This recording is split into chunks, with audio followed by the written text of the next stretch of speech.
Whenever Brian experiences a surge of strength, he cannot control himself and transforms into a rhinoceros monster. Even though he is incredibly powerful, he cannot hide the innate fear of his natural enemy that runs in his blood when he sees Nick, a monster hunter. However, Nick has not come this time to kill the rhinoceros monster. Instead, he wants to ask about a double homicide case. Last night, in the woods on the outskirts of Portland, Ed was attacked by a monster right outside his own home. When his wife Lois found him, his abdomen had already been brutally torn open by the monster. Unfortunately, Lois did not escape the monster's attack either, and the couple both had their abdomens ripped apart in a cruel manner. Just as the monster was enjoying a raw steak, a group of hunters on horseback suddenly appeared outside. The monster seemed terrified of these people and turned to flee at once. But it was not long before the hunters lassoed the monster with ropes and dragged it away into the depths of the forest. The next day, the police only found 2 bodies and a half-eaten steak on the ground at the crime scene. Based on the jagged, torn wounds on the victims, the police initially concluded that the attack had been carried out by a wild animal.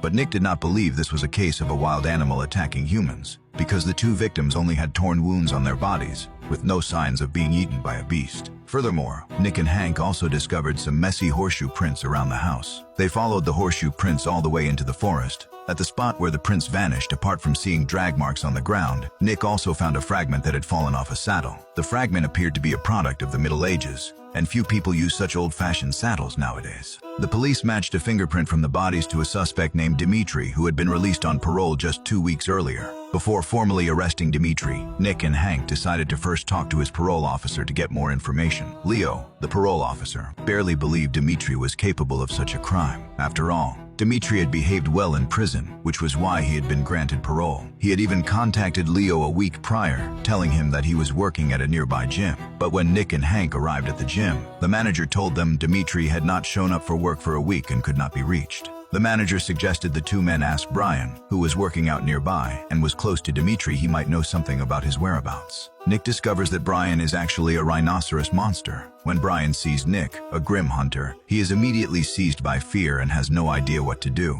The fear of grim hunters is something that all monsters are born with, ingrained deep in their bones. But Nick has no intention of troubling Brian. He only wants to find out information about Dimitri. Now relieved, Brian tells Nick that he went jogging in the forest with Dimitri a week ago, when Dimitri suddenly disappeared, and he has not seen him for several days ever since. Afterwards, Brian leads Nick and Hank to the place where they usually go jogging. As it turns out, this spot is less than 5 miles away from the crime scene where the 2 victims were killed, making it highly likely that Dimitri ran from here to commit the murder. Just then, Hank receives a phone call from his colleague, who informs them that Dimitri's car has been found near an abandoned warehouse. Helplessly, Nick and Hank have to head to the warehouse first to check it out. However, Brian, who is focused on his jogging, does not realize that Nick and Hank have already left, nor does he notice that a mysterious figure on horseback has set his sights on him. When Nick and Hank arrive at the warehouse, they find that Dimitri's car has been stripped down to an empty shell. At that moment, Nick spots a sneaky person walking into the warehouse,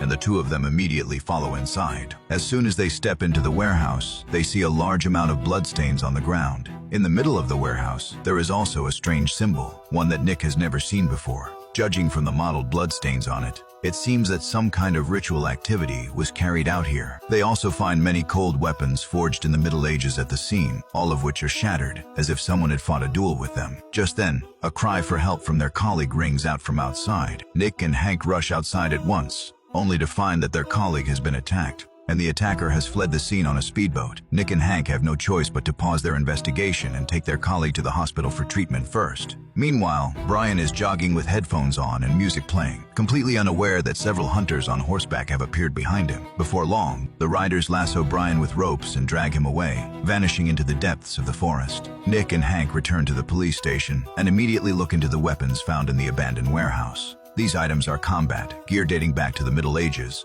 similar to those used in the ancient Roman Colosseum. However, the runes on the ground are written in ancient Latin, which the 2 of them cannot understand at all. Fortunately, their captain Sean happens to know this language. The general meaning of the runes is that fighting and bloodlust bring them endless pleasure. After matching the blood samples left at the scene, they confirm that part of the blood belongs to Dimitri. Dimitri is a boxer by trade, and it is highly likely that he has become a contestant in an underground fighting ring. Afterwards, Sean orders Nick and Hank to keep searching for Dimitri's whereabouts and locate where the next underground fight will take place. Meanwhile, Deep in the secluded forest, a fighting competition is underway. Brian, who has been captured, is fighting desperately to survive. But the opponent he faces is a bloodthirsty, enraged monster. Even though Brian is a powerful rhinoceros monster, he is no match for this creature. Defeat means paying the ultimate price with his life. At the signal of Taumer, the lion monster, hosting the event, the monster pierces Brian's chest with a sword,